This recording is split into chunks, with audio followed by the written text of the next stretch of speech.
Given what futures are doing, S&P Dow futures holding up, NASDAQ futures are down negative because of Apple's huge weighting in the cubes. Well, Apple makes more money selling iPhones, did you know this, and iPads and Macs than Ford does selling cars on a revenue basis. That's something to think about. Margins there are falling, and product transition could be one reason behind that, according to analysts.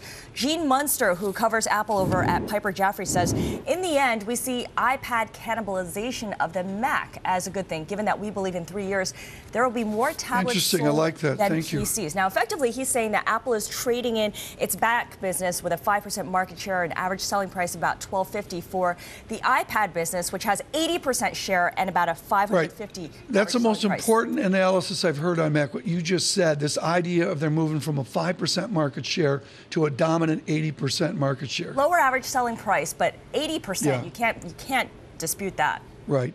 What else do you have? Where are we here? I've got we're coming over to you, okay. Overall. I thought she was on an earnings, it was a Scarlet earnings marathon. I'm going to continue Scarlet's earnings marathon because we're not going to look at academics, we're not going to look at economists, we're going to look at corporate earnings statements, comments from CEOs and these companies on the macro economy. You want a real snapshot of what's going on? How about UPS CEO Scott Davis on the call yesterday, lowering guidance? Economies, he says, around the world are showing signs of weakening, and our customers are increasingly nervous. You hear us talk about uncertainty every single day. They're experiencing, of course, that bellwether. And Texas Instruments the day before as well. Texas Instruments. I mean, it's pretty broad-based across industries. I've got one from Intel as well.